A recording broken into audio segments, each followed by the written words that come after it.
Өткен аптада Атамекен ұлттық кәсіпкерлер палатасының басшылығы ауысты, құрамы жаңарды, сондай-ақ жұмысына да түбегейлі реформа жасалмақ делінді. Ол нендей реформа? Бізді кәсіпкерлер не күтеді, не нәрсеге көңілі толмайды, және бізді көріп отырған көптің сұрағы, бизнес бастағысы келетін азаматтарға жаңа бір мүмкіндік туа ма, жоқ па? Ашық алаңда талқылайықшы. Кеш жарық.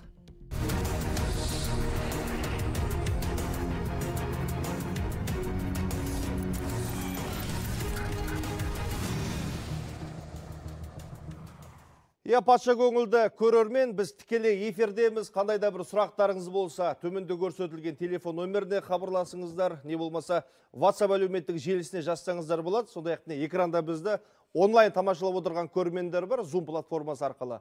Сіздерден сұрақ қоя аласыздар, тақырыпқа ой қосайық, атсалысайық дегім келеді. Бүгінгі студия қонақтарымен таныстырып өтуге рұқсат етіңіздер. Атамекен ұлттық кәсіпкерлер палатасы төралқа мүшесі жаңадан сайланған, су жаңа деп айтайыншы.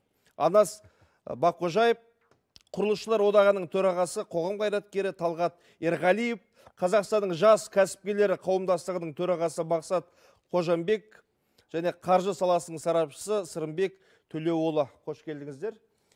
Мына 18 ақпан күні өткен съезде Атамекен кәсіпкерлер палатасы төралқасының жаңа төрағасы болып, белгілі бизнесмен Райымбек Баталов сайланды. Оған дейін ол орында Тимур Құлыбайдың отырғанын білеміз. Сондай-ақ осы кәсіпкерлер палатасын 8 жыл бойы үздіксіз басқарған Абылай Мырзахметті өкілеттігін тоқтатты. Оның орында міндетті атқаратын Нариман Әбілшайықов. Енді бізді көріп отырған көрермендерге бұл жаңалық аса бір маңызды сияқты болып көрінбеуі де мүмкін. Бірақ мына кәсібін дөңгелеп жатқан кәсіпкерлер үшін, кәсіп бастағысы келетіндер дәл қазір Атамекеннен нақты қадамдар реформа күтетіні белгілі. Өйткені осы палатаға тіркелген кәсіпкерлердің саны қазір 1.400.000-ға жақындапты. Яғни біз бір 30, 40, 50 мың адамның мәселесі көтеріп отырған жоқпыз. Бұл да бір миллиондаған адамның мәселесі. Алдымен баршаңызға бір ортақ сұрақ, бізді көріп отырған көрермендерге түсінікті болу үшін. Бұл өзі Атамекеннің миссиясы не?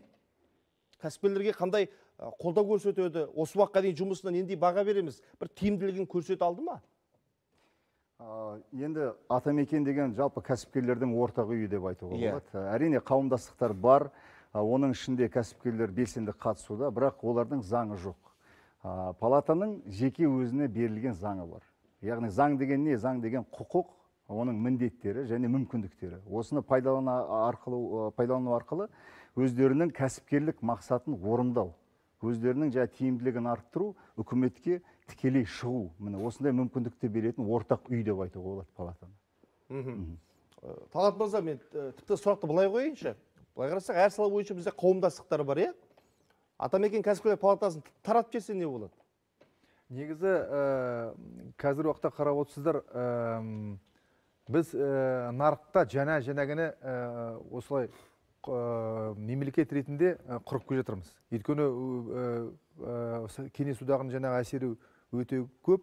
Мынау азаматтарымыздың жаңағы көбінесе шенеуніктердің жаңағы ой санасы, жаңағы пікірі сол ескіше қалыптасқан. Содан қазіргі уақытқа дейін құтыла алмай жүр. Сондықтан егер қарасаңыздар, басқа мемлекеттерде мұндай біздегідей осы Кеңес одағынан шыққан мемлекеттерінде кедергілер сондай қиыншылықтар жоқ. Әрқашанда кәсіпкерлердің жолы жеңілдеу. Бұлай қарағанда мынау условияларымыз, мынау бизнесті дамытатын условияларымыз басқа шетелге қарағанда біздерде артық болуы тиіс. Сондағы біз бәсекелестікке басқа мемлекеттермен шығаламыз. Бізден жаңағы бизнесті жүргізу мүмкіншіліктеріміз кемдеу басқа елдерге қарағанда. Сондықтан біздің жаңағы шығаратын тауарларымыз, жаңағы жасайтын қызметтеріміз бізге бәсекелестікпен бәсекелесе алмаймыз басқа мемлекеттермен. Сондықтан әрине ол жаңа біздің теңгенің құлдырауына да байланысты, ол жаңағы кісілердің алқауытына да байланысты. Сондықтан негізге біздерде қазір уақытта Атамекен деген ұжымның, Атамекен қоғамның статусы керек. Өте үлкен деңгей биік статус керек. Мынау бюрократия мен мынау жаңағы дұрыс заңдарға қарсы шығатын, жаңағы оларға өткізбейтін сондай құқық болады. Дәл қазір ондай құзырет статус жоқ па? Енді ондай статус жоқ. Сондықтан система дейді, сдержек противовесов дейді. Ол система сдержек противовес болмаса, біздерде қазір уақытта осы қоғамда, осы біздің мемлекетімізде онда біз сол түрде әрі қарай жұмыс істей береміз да, сондықтан дұрыс қисық жаңа қайшылы заңдар қабылдана береді. Мынау негізі кәсіпкерлер қазір уақытта мынау бизнесті, кәсіпкерлікті дамыту жолдарын біледі. Сондықтан олардың дауыстары естілу керек. Мынау мәжілістегі отырған өзіміз әріптестерімізге, үкіметтегі отырған шенеуніктерге спорласып, жаңағы үлкен жаңағы алаңда шығып, өз жаңағы бағыттарымызды дәлелдеу тиіспіз, есту тиіс. Сондықтан егер мысалы сұрағыңызға нақты жауап берейін, әрине неде Атамекен деген қоғам керек, міндетті түрі. Келешекте мүмкін, егер мысалы біздің жаңағы мүмкіншілігіміз, бизнесті жүргізетін мүмкіншілігіміз кем болмаса, басқа мемлекеттер ғана мүмкін ол кезде неге қажеттілігін неге керек жоқ болатын шығар. Бірақ қазіргі уақытта ол қажет бізге. Кешегі съезде Мақсат мырза, сіздерге ортақ сұрақ. Кәдімгідей жылдар бойы қордаланып қалған проблемаларды бизнесмендер ашық айта бастады. Мынандай проблема бар, мынандай проблема бар деген секілді. Енді осы жылдар бойы не кедергі болды, соны айтпасқа? Жалпы, бизнес деген не деген сұрақ келетін болса, бизнес деген бұл алтын емес, бұл ақша емес, бұл мұнай емес. Бизнес деген ол дені сау адам. Дені сау адам білімді болса, оның ұзақ жасайтын болса, ол адам бизнес жасауға, оның қабілеті болады. Біздер жаңағы әйел адам бала көтерді ма, сол оқу бітіріп, жоғары оқу орнын бітіріп, табыс тапқанға дейін оған мемлекет жауапты болу керек. Сол кезде сонда ғана біз дұрыс дені сау адамдар дүниеге келеді. Ол адамдар оқиды, білімді болады. Сосын бұл жақсы кәсіп жасауға адамдар бейімделеді ғой. Ал білімі болмаса, ол адам қалай бизнес жасайды? Сонымен қатар бұл жерде бір айта кететін жағдай, Атамекен кәсіпкерлер палатасы бұл саясаттан алшақ болу керек. Кәсіпкерлер деген ол саясаттан бөлек болу керек. Саясат бар жерде кәсіпкерлер жүрсе, ол бизнес алға баспайды. Сондықтан қазіргі кезде мынау шағын және орта кәсіпкерлікті біз үлкен бизнестен қарағанда шағын және орта кәсіпкерлікке біз өте көп көңіл бөлу керек. Оларға ұзақ мерзімді несиелер беріп, оларға қолдау көрсету керек. Сол кезде біздің шағын және орта кәсіпкерлігіміз дамиды. Ол шағын және кәсіпкерлік, орта деген үлкен біздің мемлекеттің экономикасын дамытатын нәрсе. Осыған біз көңіл бөлуіміз керек. Сонымен қатар қазіргі кезде мынау біздің әкімшіліктердің жанынан жаңағы гранттар беріледі. Мысалы, қазір мемлекеттік қызметте істейтін, әкімшілікте істейтін азаматтар, олар мәдениетті бюрократтар.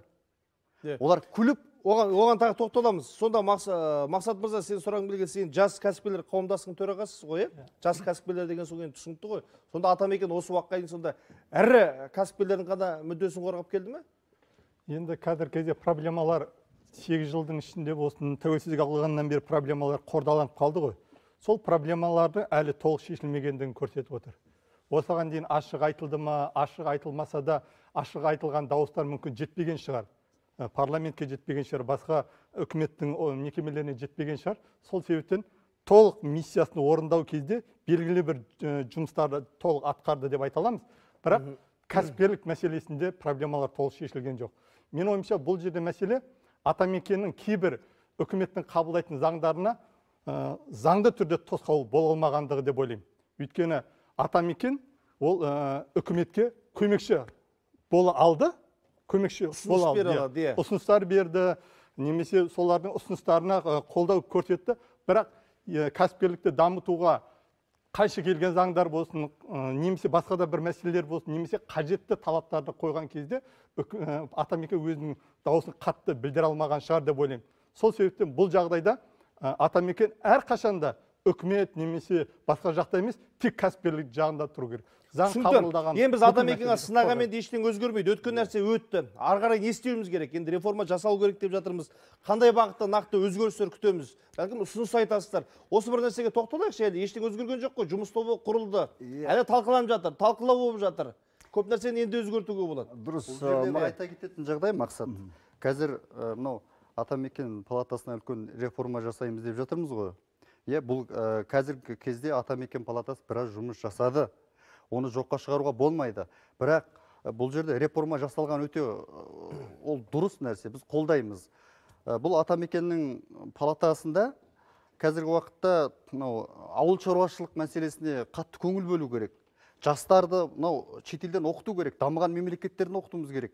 Біз анау Европадағы мықты мемлекеттермен тереземіз тең болады десек, сол жаққа жастарды оқытайық. Келсін елге келіп жұмыс істесін, олар білімді болады, кәсіп жасайды, мысалы. Сондай мәселелерге көңіл бөлу керек. Жақсы, бұл бір ұсыныс деп мен түртіп қойайын алып. Иә. Негізі бар ғой, Мәке. Атамекен палатасын және құқығы мынау министрліктердің құқықтарымен теңделу керек. Үкімет, ол мына Атамекен болсын, министрліктер болсын, мынау экономиканы дамытатын болса, және халықтың азаматтардың әл-ауқатын көтеретін болса, олар бірдей қарау керек. Көрдіңіздер ме? Сондықтан анау үкіметтің мүшелерінде шаруашылықта істеген, бизнес істеген сондай адамдар жұмыс істеуі тиіс. Тек қана теория ретінде білмейтін, бірақ нағыз практика жүзінде сол жұмыс істеген білетін. Сонда ғана олар мынау Атамекен және ұсынған жобаларын болсын, заң жобаларын болсын, басқа ұсыныстарын болсын, сонда түсінетін болады. Сондықтан ол қазіргі уақытта өте үлкен мәселе. Оны да шешу керек. Сондықтан осы мәселелерді келешекте шешетін болсақ, әрине, онда біздің жаңағы ұсыныстар, Атамекен ұсыныстары және заң жобалары, олар дұрыс болады да, аяғында біздің экономикамыздың дамуына әсер береді.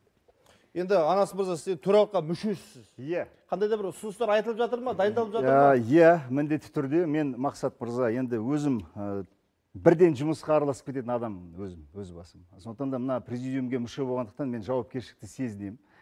Егер ұсыныс жасап, түнімен өзім отырып жазбасам қағазға, бештейін олындай мүшеліктен. Сондықтан мен біраз ұсыныс жасадым. Мысалға, жаңағы Талғат мырзаның айтқанымен келісем, ең бірінші Атамекенге не керек? Мысалға, халықтар ассамблеясының атынан бірнеше депутат отыр. Менің ойымша, қазір мына Атамекен палатасының атынан тікелей сайланатын депутаттар керек. Себебі қазіргі кезде жұмысшы топтар бар парламенттің қасында. Оларда әртүрлі заңнамалар қарастырылады. Атамекен түсінікті енді, өңірлерден жинап барып, бүкіл заңнамаға өз пікірін береді. Депутат болғыңыз келіп отырған жоқ па? Жоқ, Мақсат мырза, бұл жерде жоқ. Ондай ешқандай әңгіме керек жоқ. Біз Алла тағаланың жолымен жүрген адамбыз. Ол бұйырса болады. Депутат болса да, бірақ ұсыныстары сондай мықты болса, неге депутат болмас? Жақсы. Жоқ, Мақсат мырза, мысалы қараңыз, ассамблеяның депутаттары бар осы күнге дейін. Қазіргі таңда президиумның қатарында Атамекеннің бірнеше депутат бар. Бірақ бірінші емесігі айтайын, олар толық жиналысқа қатыспайды. Ішкі кәсіпкерлердің мәселесі білмейді көбісі.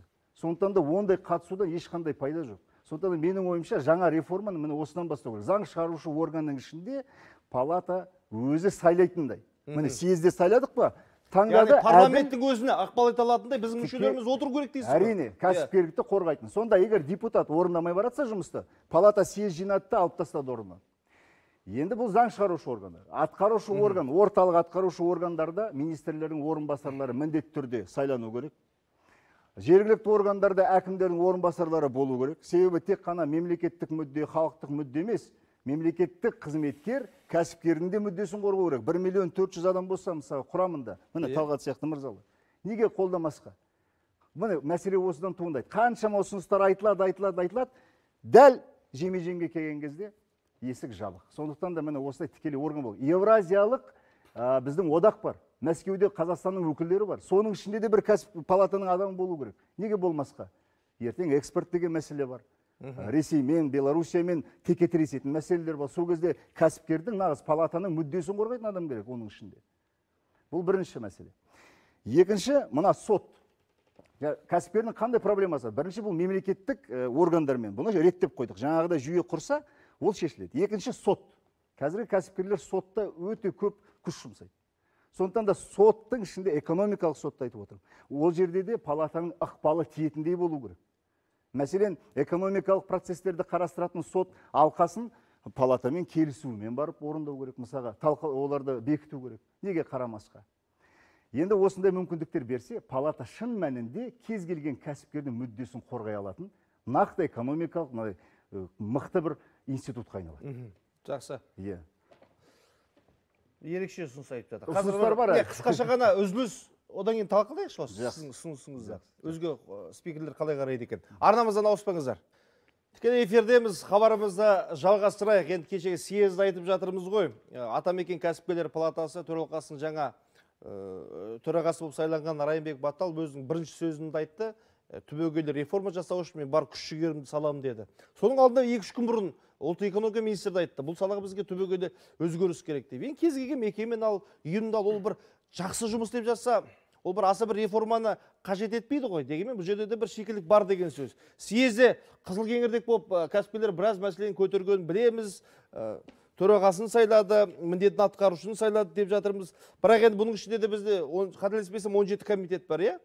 Енді Талғат мырза, қаншалықты хабардар екеніңізді білмеймін, бірақ осында біраз азаматтар сол мүйізі қарағайдай болып баяғыдан отырып келе жатқан азаматтар. Біз реформаны қалаймыз, бірақ осы кадрлармен бірдеңені өзгерте аламыз ба біз? Негізі сіз мынау президиум жөнінде айтып жатсыз ғой. Иә.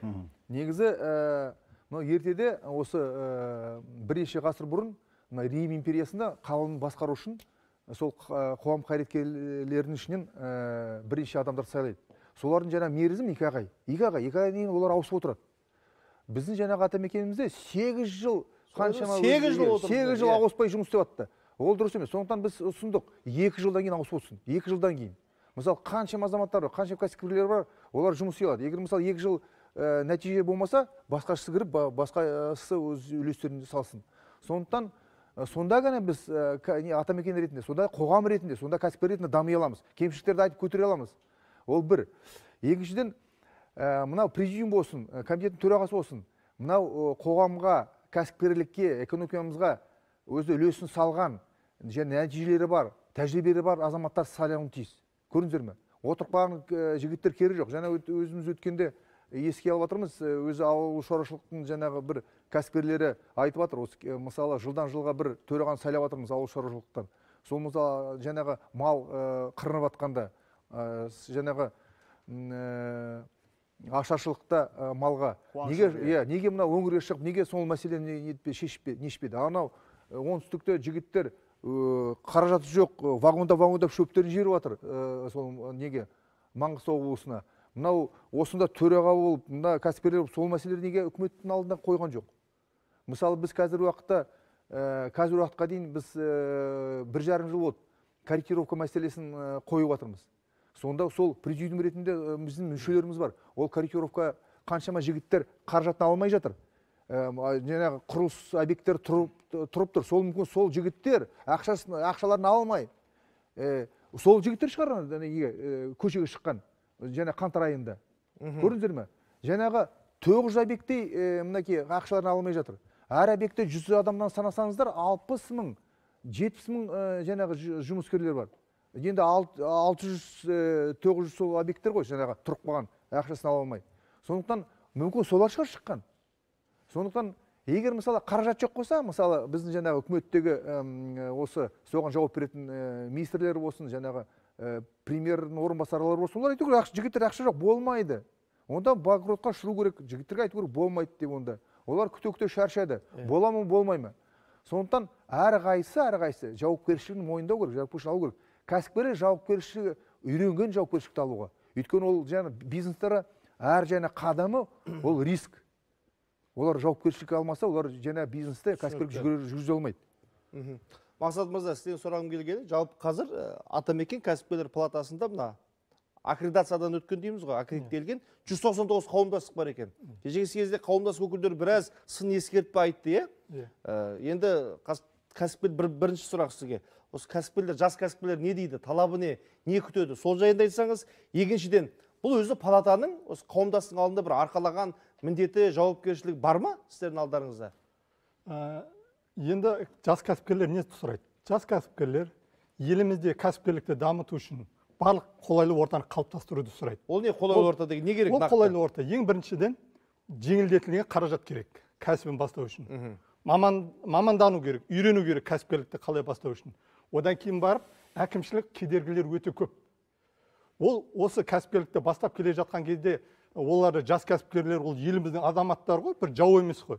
Олар қателікке бой алдырса, оның кешіріммен қарап, оның кәсібіне ары қарай жүріп кетуіне қолғабыс беру керек. Атамекен болсын, мемлекеттік мекеме болсын, басқа мекеме болсын, осы кәсіпкерліктің аяқтанып, ары қарай кәсібін ілгерілету үшін. Ал енді салалық нелерге, қауымдастықтарға келетін болсақ, осыған дейін елімізде көптеген қауымдастықтар болатын, олар өздерінің проблемаларын үкіметке, парламентке тіке айтып, дәлелдеп, кейбір мәселелерді шешіп алатын. Ал атамекен құрылғаннан кейін бүкіл мәселе атамекемен шешілетін болды да, бүкіл қауымдастықтар тікелей бара алмайды. Ол үшін атамекемен жұмыс жасау керек. Ал үкіметке жақсы болды, тек қана атамекеннің ұсыныстарын қабылдап, сонымен бір жерде бір мекемемен жұмыс жасауға оңай болды. Осы кезде басқа қауымдастықтарға қиын ба сонда қазір?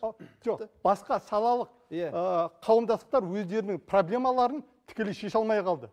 Мүмкін ол жерде әртүрлі баланстарды ұстап отырған шығар, бірақ дегенмен де біздің мақсатымыз осы саладағы мамандандырған басқа да қауымдастықтар осы атамекеннің жұмысына тікелей араласу керек, одан талап ету керек, немесе өзінің ұсыныстарын парламентке жеткізіп, өзіне тиісті сіздер қауымдастық бар ғой, қауымдастықсыздар. Сіздер талап ете алмайсыздар ма атамекеннен нақты?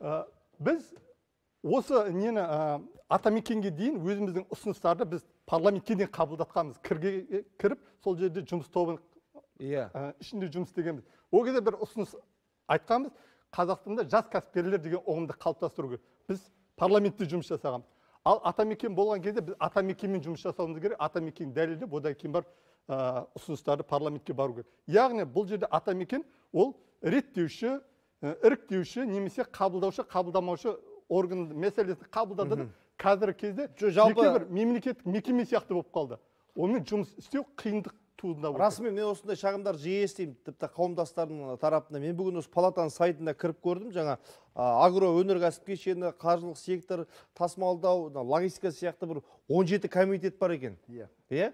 Бұл өзі атамекеннің өзі бір монополист, бір министрлік сияқты болып кеткен жоқ па бізде? Мемлекеттік мекеме болып. Бұл жерде бұның да табалдырығына кіру, есін қағу қиын болып бара жатыр. Бұл жерде мен қоса кетейін сөзімді. Сөзіңіздің жаны бар. Осы өткен 2021 жылы күзде маған шетелден кәсіпкерлер хабарласты. Мынау күнбағыс майы бар ғой, Қазақстанда шығарылатын. Соларды біз сатып алайық. Сен сол жағына көмектес деп. Мен атамекенге хабарластым ғой. Төрағаның орынбасарына дейін шықтым. Ешқайсысынан дұрыс жауап алмадым. Сондықтан бұл жерде жаңа комитетіңіз бар, қаншама департаменті бар. Мысалы, олар не істейді сонда? Сондай мәселелерді. Соны аяғында өзіміз таптық, соны іздеп жүріп. Атамекен емес, басқа жақтан. Аласы болса, шын 17 комитетімізге қажеттілік бар ма? Жоқ, қажеттілік бар, Мақсат мырза. Енді Сырым мырзамен мен кішкене келіспеймін. Себебі... Жоқ, мен нақты айтып отырмын. Жоқ, нақты болғанда, Сырым мырза, ол былай ғой. 1,400,000 адамның қалауын бәрін орындау мүмкін емес. Ол логикаға сыймайтын нәрсе. Біз оны түсінуіміз керек. Енді мұнда қандай мәселе туындайды? Әр кәсіпкер бұл палатаның қажет екенін сезіне білу керек. Яғни жаңа біз айттық, парламентте тікелей депутат сайлай алса, сот жүйесіне әсер ете алатын болса, шын мәнінде бұл мәселе шешіледі. Енді жастар, шағын кәсіпкерлер не үшін керек? Міне, кепілдік сұрайды банкілер, анда барса мынаны бер, мында барса қағазыңды бер. Міне осы мәселені осы күнге дейін ешкім шеше алған жоқ. Атамекен 8 жыл ішінде бизнес бастау деген бағдарламаны тиімді орындады. Ақшаны мемлекет қолына тапсырған ақшаны шын мәнінде тиімді пайдалана алатынын дәлелдеді, көрсетті. Неге онда үкімет тарапынан ақша бермеске қосымша? Жастар қаншама, мысалы, кәсіп ашам деген жастар бар. Солардың қолына кепілсіз, міне кәсіпкерлер бірнеше кәсіпкер болып, несие серіктестіктері сияқты. Біз мына жас маманға ақша беруге біз өзіміз кепіл боламыз. Міне біздің атымыз, міне затымыз, міне бұл жас кісіге көмектесіңіздер. Ақша беріңіздер деп неге қолдамасқа? Біреуге біреу кепіл болмайды. Кепіл бола алады. Қазір жастардың, мақсатында жастардың сұранысы көп. Шағын бизнес ашам десе... Жоқ, енді жастар айтып осы, бизнес ашқысы келеді, қаншама азаматтар бар. Нендей жеңілдік бар өзі бізде қазір? Енді жеңілдік болғанда банкілік жүйеге барады, ары кеткенге 5-6 миллион теңге алады. Ол да көмек. Бірақ мен сізге тағы айтайын, ауыл жастары әсіресе қоятын кепілдікке мүліктері жоқ. Мүлкі болса да оның ауылдағы үйдің бағасы жоқ қой, ауылдағы. Бағасы жоқ, міне, ары кеткенде 15-20 мың теңге 1 квадрат метрі жаңағы бағасы. Сондықтан да жас кәсіпкерлерге кім кепіл бола алады? Міне, мына жас маман өседі, бұл алдамайды деп үлкен ағалар айталады, үлкен кәсіпкерлер айталады.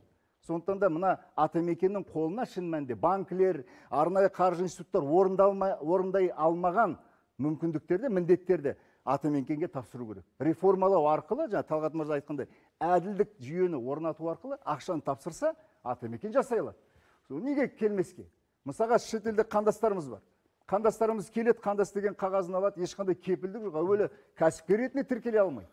Оған бастапқы көмекті кім береді? Атамекен осы жауапкершілігімен мойнына ала ала ма ол? Неге ала алмасқа? 1 миллион 400 кәсіпкері бар.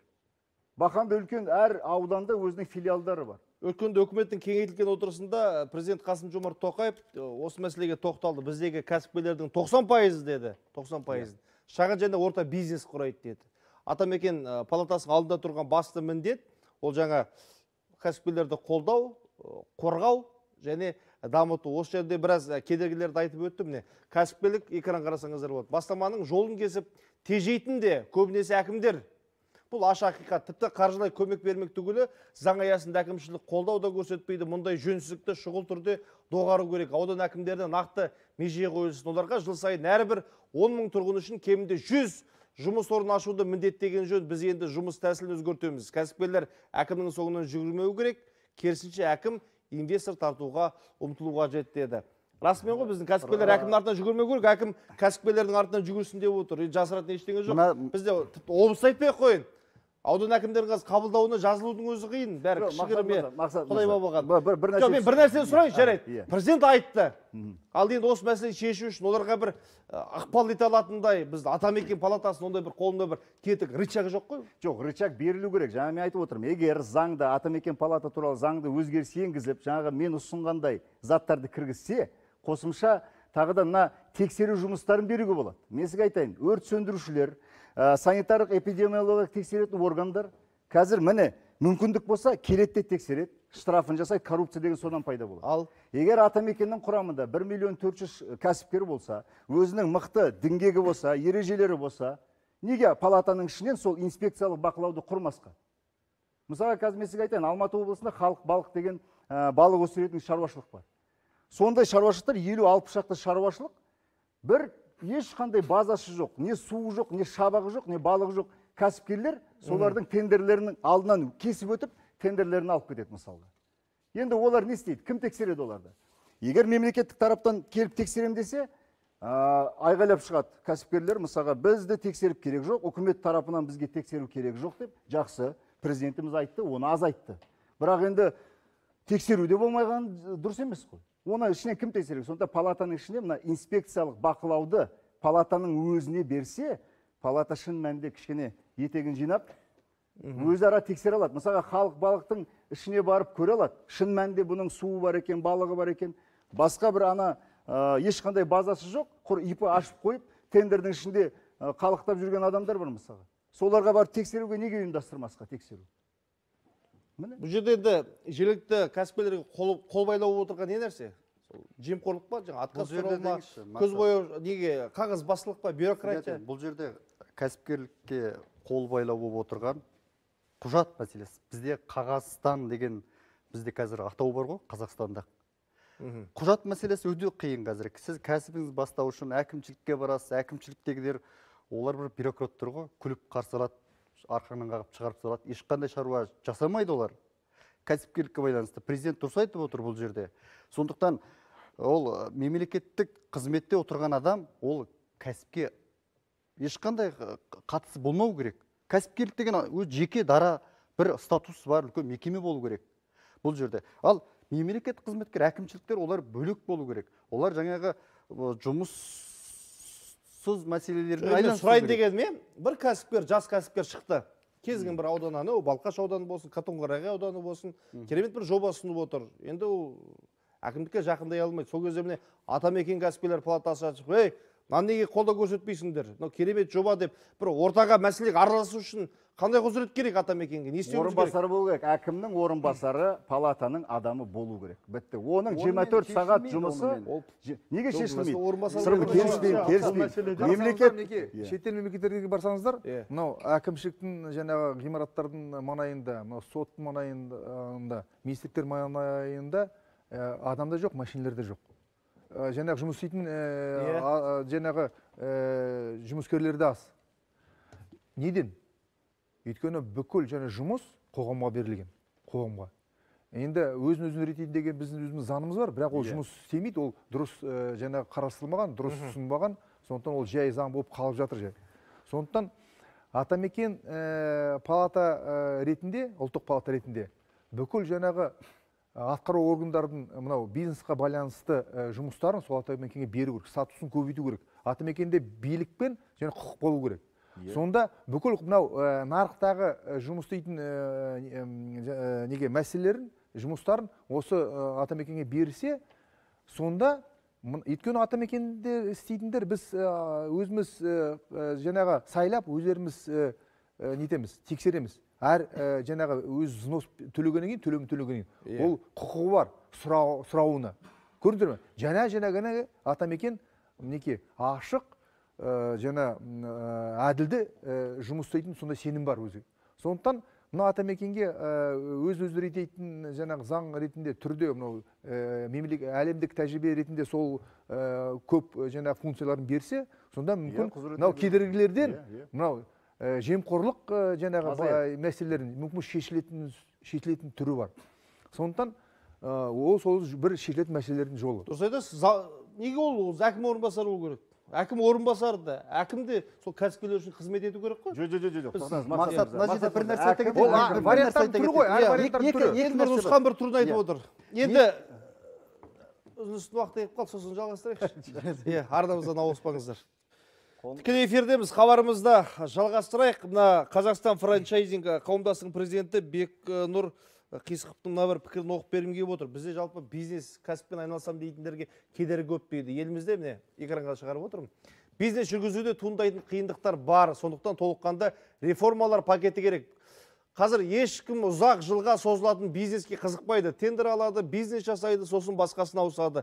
Бизнес алаңсыз, тоқтаусыз жұмыс істеу үшін оған кедергі жасалмау керек.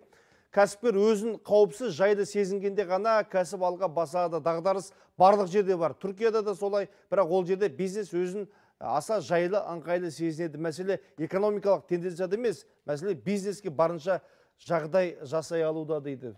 Көрдіңіздер ме пікірді? Бизнеске жағдай жасалу керек дейді. Әйтпесе қазір дағдарыс барлық жерде бар дейді. Ал енді осыған қысқаша бір ауыз ойларыңызды айтыңыздаршы. Бизнеске жағдай жасау үшін не істеуіміз керек? Не кедергі бизнестер? Неден қорқады біздің бизнесмендер? Бизнеске жағдай, жаңа әріптестеріміз айтып жатыр ғой бұл жерде. Біріншіден жаңа ассамблея сияқты депутат сайлау керек деп айтып жатыр ғой. Бірақ мен оған келіспеймін. Неге дейсіз бе? Қазір депутатты халық сайлау керек. Халықтың ортасынан кәсіпкер азаматтар өздері сайланып шығып кеп, өздері жаңа кәсіпкерлік саласындағы басқа саланың адамдар өздері құқығын қорғап, солай нету керек. Бірден жоғары жақтан атамекеннен, анау ассамблеяны топ етіп түсіріп, ол саясатпен кәсіпті айналыстырған дұрыс емес. Түсінікті.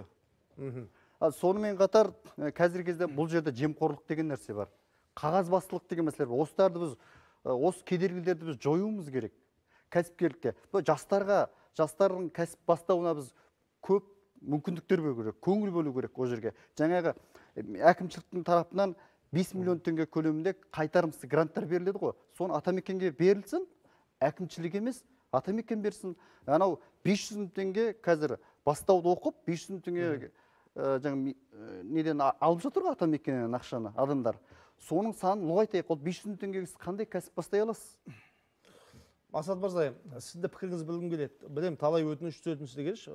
Расымен жаңа пікірге орайластырып қарап отырсақ, бізде 25 жыл бойы үздіксіз жұмыс істеп келе жатқан кәсіпорындардың саны 1%-дан аспайды екен. Көбісі 1-5 жылдың аралығында. Неге ұзақ мерзімді жұмыс істегісі келмейді? Қорқа ма? Сенімсіздік пе? Әлде біреулер бизнесті тартып алады деп қорқамыз ба? Не кедергі? Ашық айтыңызшы проблеманы біздегі. Жалпы кәсіпкерлікте ол өзгеріп отыра береді. Өйткені шағын кәсіпкерлікпен айналысқан адам капиталын көбейткеннен кейін ол басқа кәсіптің түрін немесе тиімді кәсіпкерлікпен ауысып отыра береді. Ол қалыптасқан жағдай, одан қорқатын түк те жоқ. Бірақ қазіргі кезде ең басты мәселе бізде үкімет болсын, кәсіпкерлік болсын, осы кәсіпкерлікті дамытатын бүкіл мекемелердің барлығы бір қағидамен жұмыс жасау керек. Кәсіпкер деген еліміздің азаматы, адал қызмет етіп жүрген адам. Сондықтан барлығының да көзқарасы осыны қалай дамытамыз, қалай аяқтандырамыз деген мәселеде болу керек. Қазіргі кезде жағдай қалай? Кәсіпкер өзінің қиын қыстау заманда бұлай жүреді де, ал тексеріс органдар оның міндетті түрде тексеріс қатесін табу керек те, оны құлатып, банкрот қылып, жауып, адамды қаштыртып, бәрін жоқ қылып жіберу керек. Мәселе бұндай болмау керек. Барлық жерде кәсіпкер қалай дамисың? соған қалай жағдай жасай аламыз деп жұмыс жасау керек. Ол іріленген соң сен нарыққа жұмыс жасауың керексің. Сен нарыққа жаулап алу үшін, көрші елдерге тауар өндіру үшін саған қандай қолдау керек деу керек. Міне, қаражат па? Міне. Басқа да кедергілер бар ма? Сол бағытта жасауымыз керек. Ал бізде іштегі өзіміз өндіре алатын заттарды біз шетелден алып келіп отырмыз. Неге? Демек, ол шетелден келетін заттар Қазақстандағы заттардан арзан болып отыр. Демек, ол қандай айырмашылығы бар? Технология бәрі бірдей. Бірақ демек оларда бір жағдай жасалған. Демек, бізде оны ойлап табатын түгі жоқ. Әлемде кәсіпкерлікті дамытатын инструменттер бар ғой. Соны елімізде енгізуіміз керек та, соны дамуына, барлығына қолайлы орта қалыптастыру керек. Тексерістерді, осы уақытқа бизнесте әділдік болмады деп айта аламыз ба? Болмады деп қазіргі жағдайымыз көріп отырмыз ғой. Кәсіпкерлік экономикада үлесі өте аз. Демек, жағдай жасалған жоқ деймін. Болды. Әділдік деген заң ғой. Әділдік болмады деп біз айта Біз сала алмаймыз. естедік қой. Талғат Мырза екеуміз қосылып үлкен компания құрдық. Біз енді ертең үлкен салық төлеп жатамыз. Білесіздер ғой, мына жақта сало адам бар. Ертең бизнес сатып алуы мүмкін. Рекетизм бар бұл жерде де. Мен қорқамын ғой, сондықтан не істеймін? Амалсыз Сол үшін сот жүйесінде палатаның құзыры болу керек. Сот жүйесі қазір ең кәсіпкерлердің қиналатыны соттың әділ, кейде әділсіз шешім қабылдау. Сондықтан сорлап жүр көп кәсіпкерлер. Сондықтан да мына сот жүйесінде экономикалық сотта әсіресе міндетті түрде палатамен келісіп барып сот төрағасын болмаса алқа төрағасын бекіту керек. Ол бірінші мәселе. Екінші мәселе, құзыретін кеңейту керек палата ішінде. Мысалға айтып отырмын, өрт сөндіру, санитарлық эпидемиолог, тағы да басқа лицензиялауды үкімет алып тастады, тексеруді алып тастасын. Палата ішінде әй дейтін әже, қой дейтін қожа, қолында қамшысы болу керек. Неге ол өзара келсе, үкіметке ренжиміз. Менің әріптесім Талғат Мырза келіп, мені тексерсе, мен несіне ренжимін? Мен деген барлығы болса ашық көрсетемін, одан мен ештеңесі қорықпаймын ешқашанда. Сондықтан да осы құзыретін кеңейтіп, тексере алатын функцияларды беру керек мемлекет. Мен енді ашығын айтайын, Атамекен кәсіпкерлік палатасының өңірлік филиалдарында тіпті құзырет жоқ, ешқандай функциясы заңмен қорғалмаған. Енді расымен әкім деген, мен инвестиция, Талғат Мырза, сіз барып бір ауылға инвестиция салам ба деймін, әкім жүгіріп тұру керек қалдыңыз, құл болу керек қой. Бізде керісінше есігін жағалаймыз. Әкімді құл қылып тастауға болмайды. Құлда жүгіріп тұру керек қой. Әкімнің функциясы. Мен неге оған 20%, мен неге откат беруім керек оған? Жоқ, откат бер деп жатқан жоқ қой ешкім. Мақсат Мырзанікі дұрыс. Мен басына өткен нәрсені айтып отырмын. Бізде солай. Әкім барлығы тек кәсіпкерге ғана емес, халыққа қызмет ететін адам. Кәсіпкерге екеуін теке тіресетін, қарама-қайшы келетін кім? Тұтынушы. Мысалға кәсіпкерлер кейде дандайсып кетіп, анда-мында шетіне шығып кетіп жатса, оған кім басу айтады? Әкім басу айтады, басқа кім айтады? Жергілікті атқарушы орган айтады, сіз бағаңызды тым көтеріп жіберіпсіз. Мысалға тұрғын үйдің, болмаса мына нанның бағасы тым шарықтап кеткен. Кішкене қойыңыз, бәсеңсеңіз, мына халықтың жағдайын ойлау керек деп айтатын адам керек. Ол әкім бір кәсіпкердің артынан жүгіре бермейді ғой. Ол халыққа да қызмет ету керек, әкім деген. Әсер ету болып қалады. Егер де нарықтық жағдайда бәсекелестікті қалыптастыратын болсақ, мен қалай қымбат сатам, егер де ар жақта келесі кәсіпкер төмен сатып отырды. Бұндай мәселені әкімшілік реттемеу керек, бұны нарықтың өзі реттеу керек. Қандай өнім сатам, қалай сатам, қалай пайда көрем. Егер де пайдасы шаш етектен болатын болса, басқа кәсіпкерлер қайда жүр? Олар да барады сол жерге. Одан кейін бұл жерде жалпы ашық бәсекелестік болу керек. Ашық бәсекелестік. Бұл жерде әкімшілік ресурстарды қоспау керек. Әкімшілік өзінің қызметін атқару, басқа мәселелер бар әкімшіліктің. Тек қана осы кәсіпкерліктің қызметін дамуына кедергілерін бәрін алып тастау керек. Кәсібіне араласпау керек болды. Кәсіпкер өзі жоқ жерден бар нәрсені табады. Азық-түлік қолдау қоры дейміз, азық-түліктің бағасын реттеу үшін. Біз неге қашанғы біз магнумдарға ақша қоямыз? Иә. Мысалы, солай ашығын айтқанда. Одан да халықтың әлеуметтік жағдайын өсірейік. Олар сатып ала алатындай болсын. Өзіндік құннан жоғары пайдасы бар кәсіпкердің тауарды сатып ала алатындай болсын. Ал кәсіпкер өз жұмысын жасап отырады, ол қалай өзінің бағасын төмендетеді? Ол төмендете алмайды. Айналып келгенде заң әділ сөйлесе, біз айтып жүрген біраз проблеманың бәрі өз күн тәртібінен түсіп қалар еді. Тағы бір мәселе бар. Президент өткенде үкіметтің кеңейтілген отырысында айтты ғой. Мына шағын кәсіпкерлерді Атамекеннің жарна төлеуден босату керек деді. Осыған байланысты кеше съезде мәселелер қозғалды. Мен қазір міндетін атқарушы басқарма төрағасының Нариман Мырза экранға беріңіздер сөзін.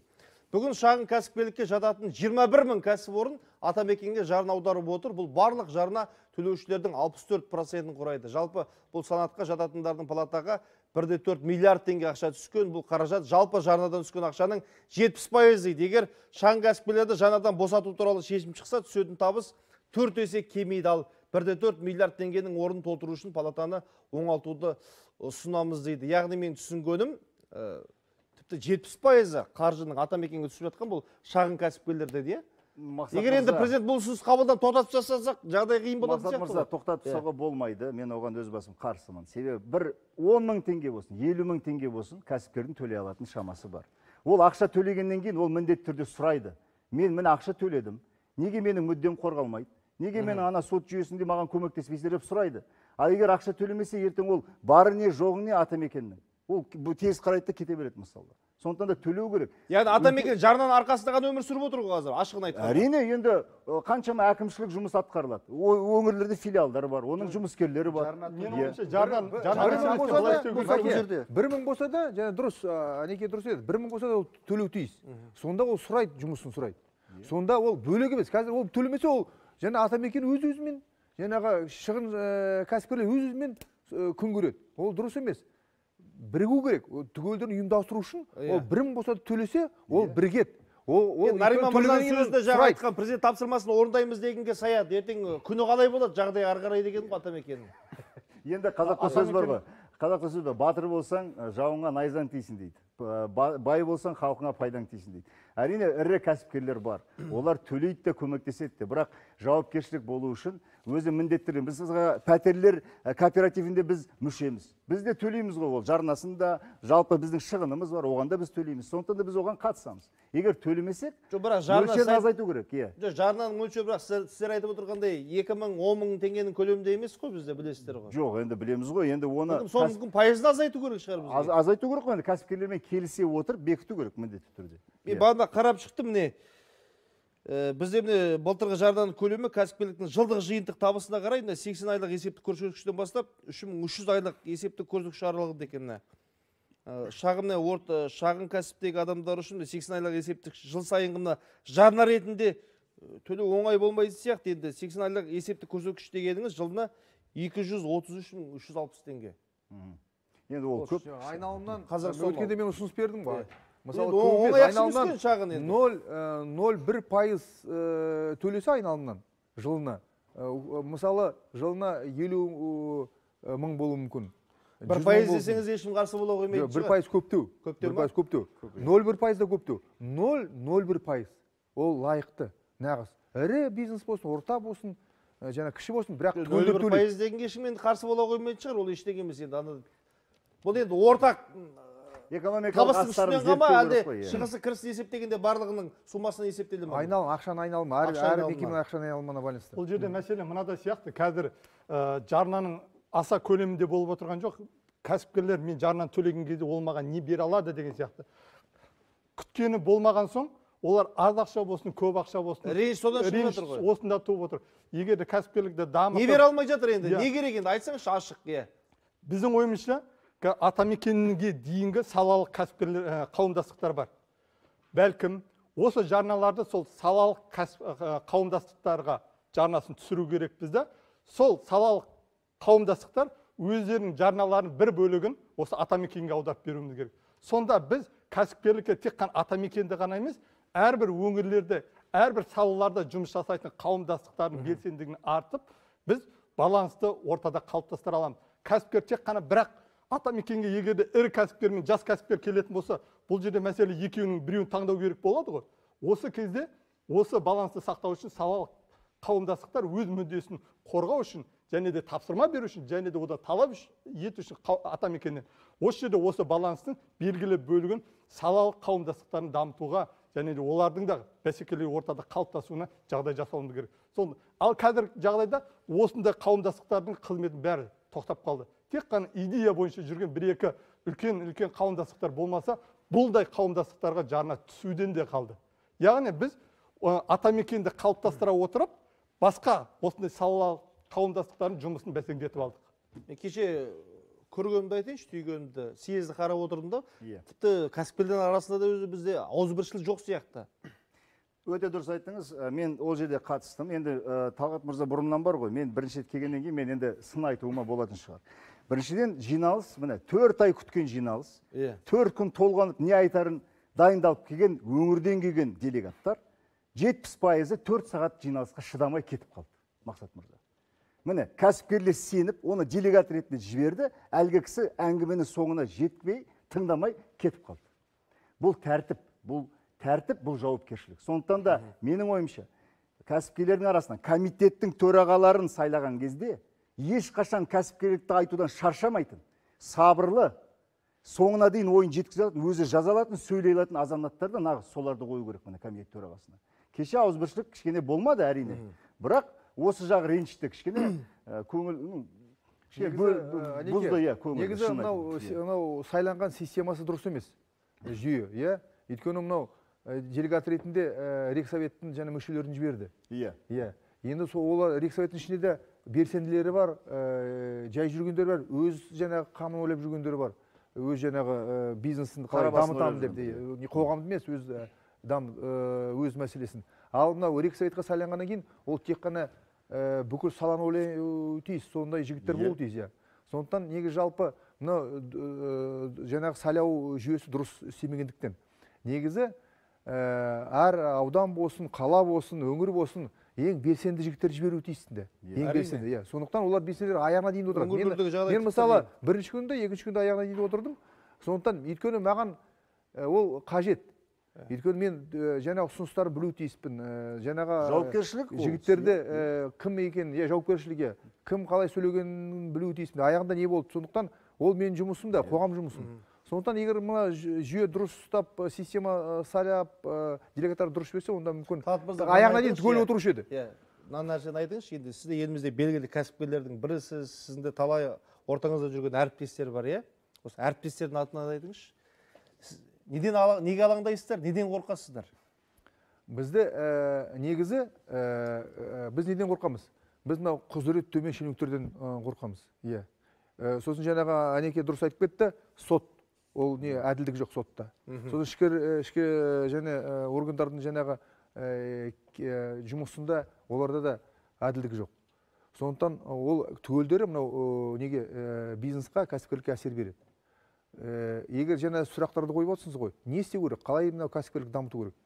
Мен болсам, бүкіл жаңағы шенеуніктерді құзыреті жоқ, жаңағы тәжірибесі жоқ кәсіпкерлікте өзін бойынан өтпеген кедергілер, бүкілдерін жаңағы жұмыстан шығарып, мынау тәжірибесі бар, бизнес істеген, бүкіл қиыншылықты көрген, соларды қойшы едім. Олар соны түсіне бастайды.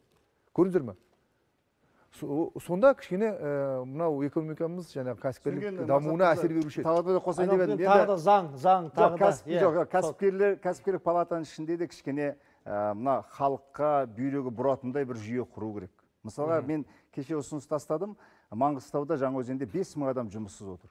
Егер 1.400.000 кәсіпкері бар, енді оның бір 5000-і бір жұмыс орнынан құрып берсе, көшірісуге көмектессе, баспанасын тауып беруге көмектессе, жақсы жалақы бер бір ұсыныс жасаса, Жаңаөзендегі 5000 жұмыссыздың мәселесін бірден шешіп тастауға болады. Кәсіпкер деген үкіметтің көмекшісі, арқа сүйер досы оның. Сондықтан да осы қазір қиын заманда Жаңаөзенде жұмыс орнын ашу мүмкін емес, қиын ол үкімет үшін, бюджетке де ауырлық. Сондықтан да кәсіпкерлер осындай халыққа кішкене түсінуші танытып, тек қана өзінің бизнесін ғана ойлай бермей, халықтың мүддесіне де жұмыс істейтін де бір жүйе қалыптастыру керек. Уақытымыз тәмамдалып қалды. Біз айтып отырған, айтып отырған жоқпыз. Шағын орта бизнестің өзі 3,5 кемінде миллион адамды жұмыспен қамтамасыз етіп отыр екен. Енді аз халық емес қой. Енді қазір әртүрлі мәселе көтеріліп жүр ғой. Жеке тұлғаларды банкрот ету, институт енгізейік, кредингешілік деген сияқты. Бұл проблеманың уақытша ғана жолы. Біз кедейлікпен күрес үшін, халықтың табысын көбейту үшін еңбек өнімділігі дейміз, соны арттыруымыз керек. Жаңа өндіріс керек. Шағын орта бизнесті барынша қолдауымыз керек. Жақсы ұсыныстар айтылып жатыр. Әлде талай эфир арнай жатармыз. Қазақстан өркендесін, бізге өндіріс керек. Президент айтпашы, қазақтың балалары технар болу керек. Бірге атсалысайық. Амандықта жүздескенше.